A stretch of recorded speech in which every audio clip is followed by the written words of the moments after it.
Well, he says, you know, it's written all over your face. You're afraid of going to a seance. But he says, I know you. He says, you're going to come. And then he started telling me how brave I was when I was aboard ship, you know, different things. He says, you're not the same man, you're changed. You're chicken. That's all I needed to hear. I said, when do we go to a seance? So one Saturday evening, we were in the place. It was our first time. Very beautiful place, a medium. There was a lady. She had a gorgeous new home in Montreal. And there were about 20 invited guests there, which I was one of them. And she communicated with the spirits for different people there. And they were telling them what the spirit said. One man said, I would like to talk to my friend that died 6 months ago. But I don't want him to appear. Just want to talk to him. Because he says, I don't trust you talking to my friend for me. So the medium says, let me inquire of the spirit. Yeah, the spirit will talk with you. And that big masculine voice was heard in the place. It says, hi Frank. It's nice of you to ask for me to talk with you. And they had a little chat. And after it was over, Frank says, this is the greatest thing on earth, to be able to talk with the spirits of the dead. Then the medium said, we have a very special surprise tonight for you people. A spirit will manifest itself openly here in a few minutes. And it's like a big gust of wind hit the building. And right through the wall. Now the lights weren't terribly bright, but they were like living room lights. A couple of floor lamps and maybe some of these. And that translucent being seemed to come right out of the wall. How did you feel right at that moment? It's almost like my heart stopped a little bit. You know, very weird feeling. So it was a lady in a beautiful evening gown, swirling. And she said to Mary, my dear sister, you are so wonderful to have asked for me. And Mary fainted and fell right off her chair on the floor. And a couple of guys jumped up and picked her up, and it's gone. And that was the beginning of it. That's how you got into it. Yeah, that's the way I got into it. After a while, you see, there's something interesting about the human mind. You can adjust to an awful lot of stuff. You can adjust to a lot of things that would terrify you to begin with. After a while, they become common and ordinary.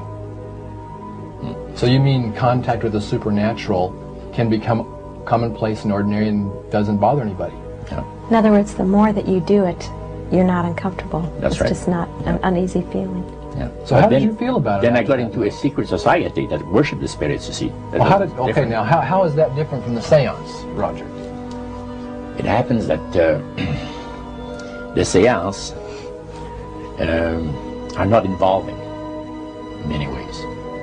But when you get into a secret society of spirit worshippers, then, and especially when you're invited there by the direction of the higher-ups in the spirit world, you never get out of there alive.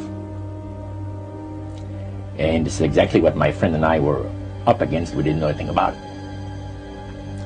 And there was a very, very popular big band leader. Jazz band, yeah, very famous. And one night we went to one of these seances, and he was with his wife. So Roger, you're at this restaurant. What happened? We sat there, and we had our favorite alcoholic beverages, you know. And as we talked, the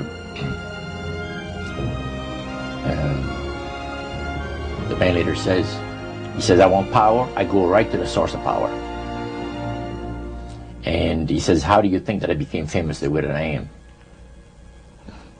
And I said, you must have had some good luck. Well, he says, there's no such thing as good luck. He says, there's either some power working for you somewhere, or you don't get ahead in this world. Not in my type of occupation. So it went from there. We got talking about spirit worship. Did it intrigue you? Or did it make you want to find out more about what exactly he was talking about? Yeah. So he said the supposed spirits of the dead that you're talking with are demon spirits. They're fallen angels. They're beautiful beings. Just set it out, just like Oh, that. yeah.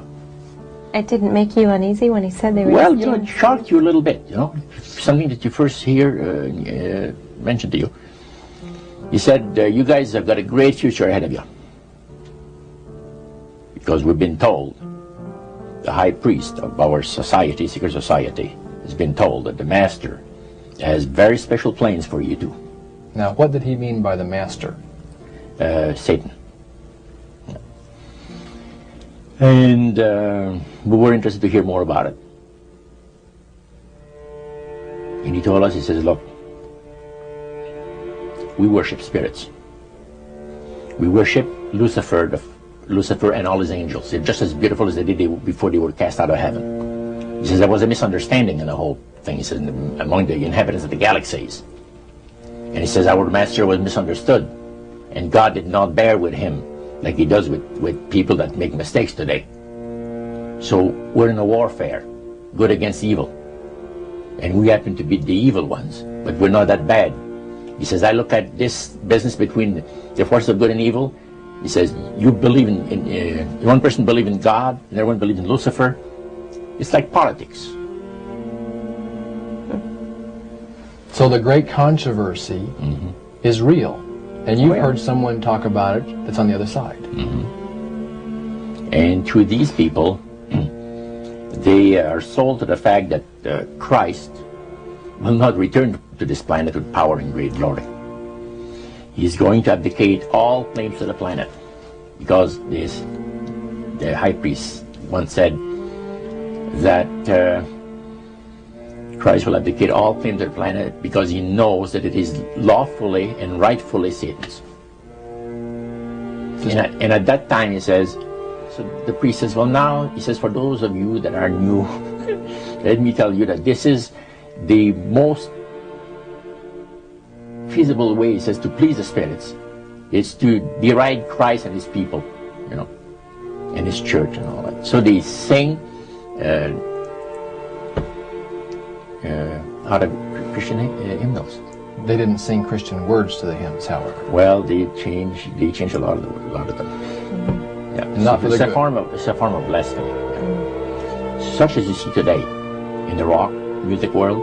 You see the entertainers, they have these crosses. The ladies got earrings, crosses. The guys got crosses. This is a form of blasphemy, a form of deriding Christ. You see.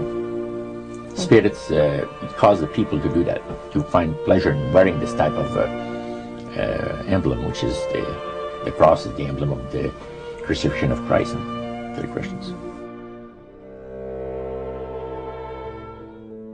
Better to reign in hell than serve in heaven, is that it? Why not? I'm here on the ground with my nose in it since the whole thing began. I've nurtured every sensation man has been inspired to have. I cared about what he wanted, and I never judged him. Why? Because I never rejected him. In spite of all his imperfections, I'm a fan of man.